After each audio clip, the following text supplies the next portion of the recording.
Bismillahirrahmanirrahim. Assalamualaikum warahmatullahi wabarakatuh. Al-Fakir Abdul Wafi ingin menanggapi sebuah video yang dilontarkan oleh Gus Hanif Farhan dan salah satu murid Kiai Imad yang mengkritisi kitab yang ditulis oleh Abu Ya Qurtubi Jailani yang bernama Kitab Ihya'ul Mauta. Jadi begini loh. Sesuatu yang tidak penting itu tidak usah dibahas, apalagi yang dibahas justru menunjukkan akan kebodohan Anda. Penamaan Ihya'ul Mauta saja, ya, menghidupkan orang-orang yang mati, itu dibahas, padahal bahasa majas seperti ini sudah biasa terjadi gitu loh, di dalam kitab-kitab yang ditulis oleh para ulama. Itu hal biasa, bahasa majas seperti itu. Masa seremeh itu dipermasalahkan? Tapi gak apa-apa lah ya, wajar ya, karena muridnya Kiai Imad. Kemudian Gus Hanif Farhan mengkritik bahwa Buya Qurtubi bukan kelas peneliti lah ya, intinya seperti itu. Hanya bisa membranding para ulama yang kemudian tidak meneliti lagi secara seksama. Ini kalimat macam apa ini? Dari dulu kita kalau ada di pesantren mendengarkan pendapat para ulama, bahkan itu pendapat yang mayoritas. Apalagi para ulama yang menyampaikan kelas dunia, bukan kelas lokal, maka kita taslim, saudara. Apalagi ulama yang memang menaungi, mendalami, dan setiap hari mempelajari ilmu nasab. Atau kita katakan an-nasabah. Para ahli nasab. Kita tidak mungkin bertanya ilmu biologi kepada anak kelas 2 SD, saudara. Kita tidak mungkin bertanya tentang PPKN kepada anak yang baru lulus TK. Justru kita akan lebih percaya kepada dosen yang jurusan biologi, karena lika-liku tentang ilmu biologi pasti dia pahami. Kesalahannya sangat minim terjadi ketika dia sudah benar-benar menjadi seorang guru biologi. Tidak kemudian ada anak kelas SD yang sok-sokan mengaku ahli biologi, menantang dosen yang ahli biologi, padahal dia pun belum pernah belajar kepada ahli biologi. Ini kan sangat lucu, itu logik sekali yang bisa kita pikirkan bersama-sama. Kalau kita mau membangun sebuah rumah, maka yang kita suruh adalah tukang bangunan, bukan tukang tambal ban. Kalau kita sakit gigi, datangi dokter gigi. Kesalahannya lebih minim, kebenarannya lebih mayoritas. Karena memang lika-liku dan ilmu yang dia geluti setiap hari, ya ilmu yang dia pahami, ilmu dokter gigi. Tidak kemudian kita datang ke dokter jantung yang sok-sokan faham masalah gigi padahal tidak ada kaitannya sama sekali. Itu kan logik gitu loh, logik banget.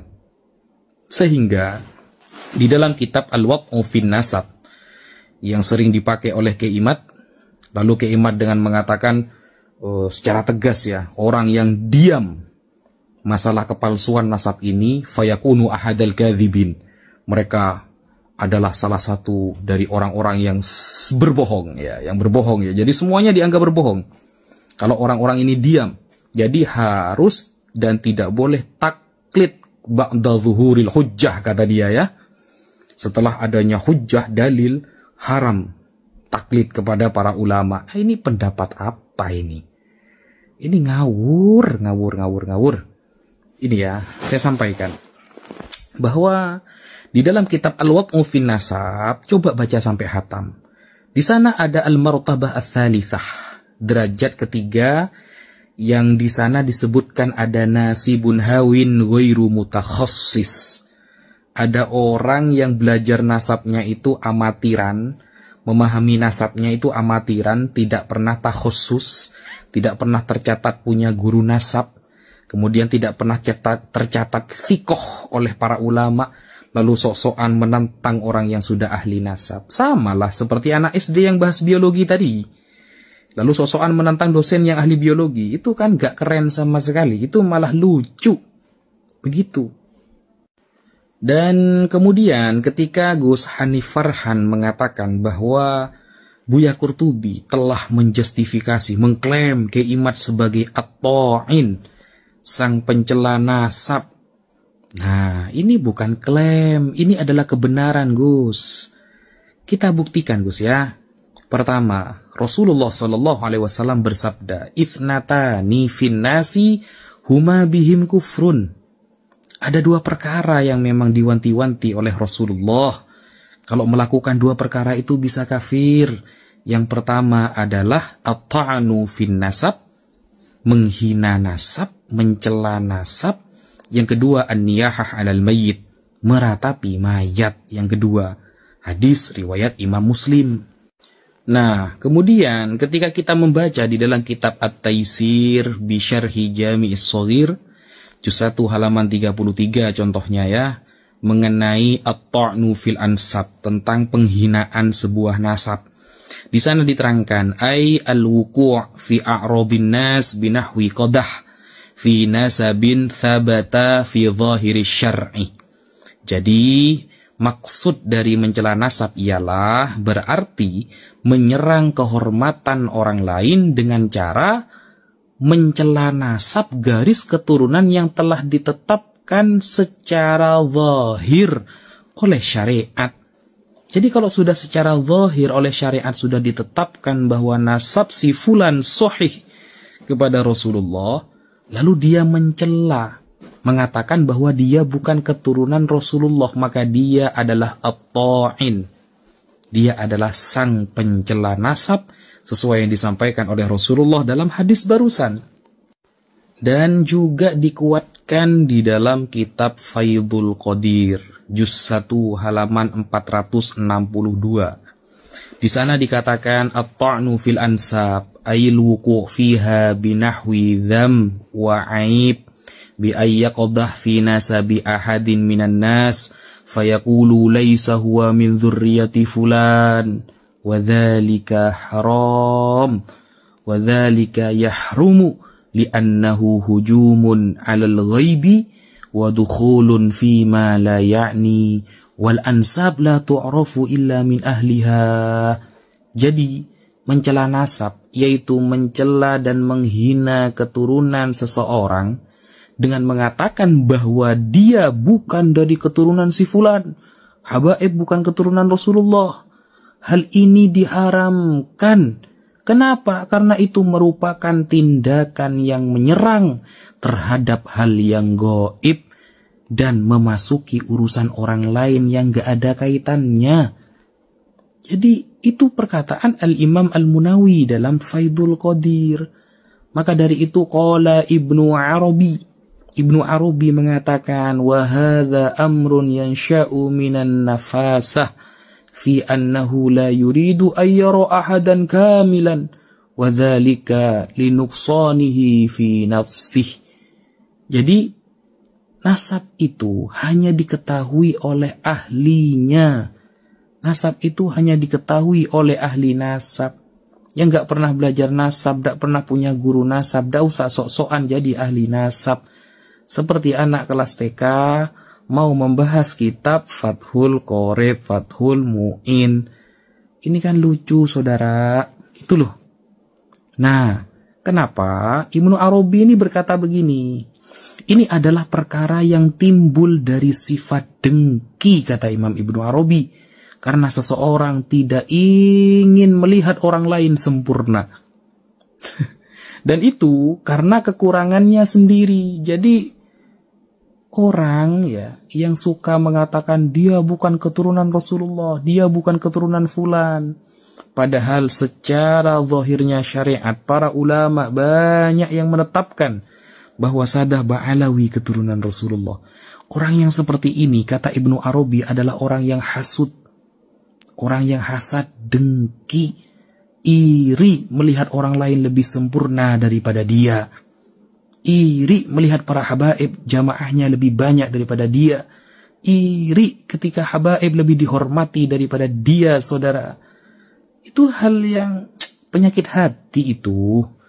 Sudahlah, jauh dari kata ilmiah. Jangan sok-sokan lalu mendudukkan Kiai Imad seperti peneliti.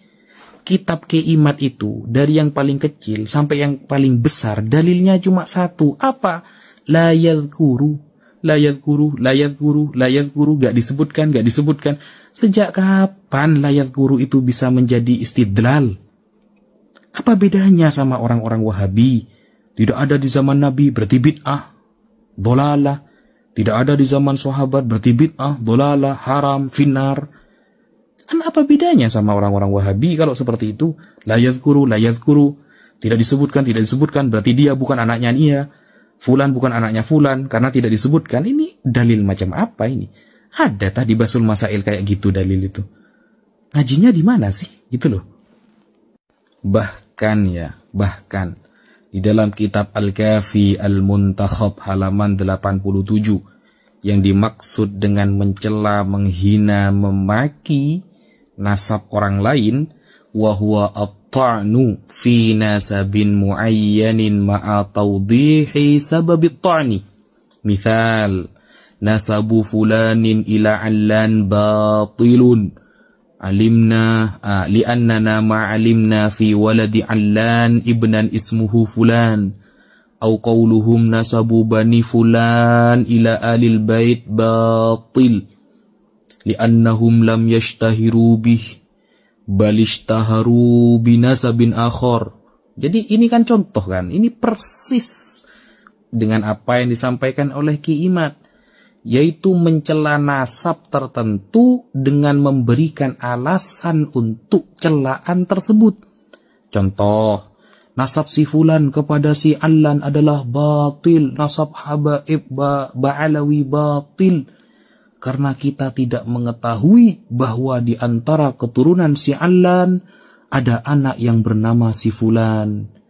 Tidak ada Abdullah sebagai putra Ahmad. Nah, mirip ini persis seperti apa yang disampaikan oleh Imad. Atau mereka mengatakan nasab Bani Fulan kepada Ahlul Bait adalah batil. Nah, ini kan sudah terjadi gitu loh. Ini adalah contoh at-ta'nu fil ansab, mencela nasab orang lain. Jangan kemudian sok-sokan mau menjadi peneliti, saudara. Kalau dalilnya cuma satu, la yadhkuruh, gak disebutkan. Sejak kapan la yadhkuru ini menjadi istidlal dari kalangan para ulama di dalam ilmu nasab untuk membatalkan nasab orang? La yadhkuru. Mirip-mirip kayak Wahabi gitu loh. Tidak ada di zaman Nabi, bid'ah dhalalah kan gitu kan. Gitu-gitu aja kan. Itu mau disebut peneliti. Cuma la yadhkuru itu mau disebut peneliti. Pret. Dan teman-teman, ya ikhwani, kalau kita baca juga di dalam kitab Al-Kafi Al-Muntakhab halaman 90, di sana jelas dikatakan wa bi syaklin amin in thabata an-nasabu wa aqama sahibuhu al-bayyinah asy-syar'iyyah fatta'nul ghair mufassar la yanzilu bihi ilal batil abada madama hunaka man yuthbituhu fayabqa mutaraddidan bainal makbul wad dha'if ala hasabi halil ta'in wa itqanihi wa ilmihi bihalin nasab. Jadi kalau kita lihat secara umum, jika nasab telah terbukti dan pemiliknya telah memenuhi syarat-syarat syar'i, maka bantahan yang tidak dijelaskan tidak akan dapat menggugurkan selama ada yang menetapkannya, selama ada yang mengithbatnya. Oleh karena itu, dia tetap dalam keraguan antara yang diterima dan yang lemah, tergantung pada kondisi pembantah, keahlian dan pengetahuannya tentang keadaan nasab tersebut. Kalau cuma hanya bermodal la yadhkuru, tidak disebutkan, itu bukan peneliti namanya, itu bukan ahli namanya, itu cuma comot-comot gitu. Gak ada peneliti itu, cuma kelas la yadhkuru itu apa itu. Jadi walhasil, apa yang telah Al-Fakir sampaikan sudah memenuhi kriteria bahwa Ki Imad adalah at-ta'in. Sampean ingat enggak ketika Ki Imad mengatakan haram mencium tangan para habaib? Anda ingat tidak ketika Ki Imad mengatakan haram menikahkan anak kita dengan mereka? Jangan menikahkan lagi anak kita dengan mereka. Sampean ingat enggak ketika tidak usah baca Rotibul Haddad lagi, Rotibul Atos lagi, NU punya rotib sendiri. Ini kan narasi-narasi yang kemudian berbau provokasi provokator gitu loh.